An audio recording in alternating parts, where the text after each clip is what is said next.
But I think the most important and I think the most pressing problem that we face regards Hezbollah in Syria.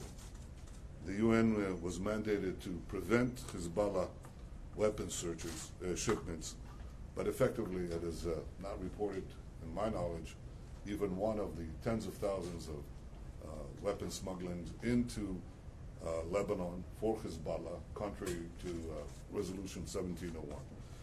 There is a larger problem. And that problem, Mr. Secretary, is that Iran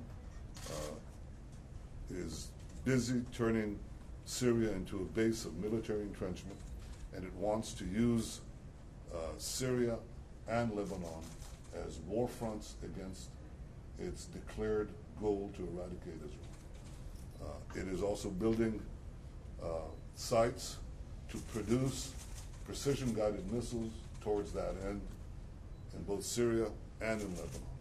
This is something Israel cannot accept. This is something the UN should not accept.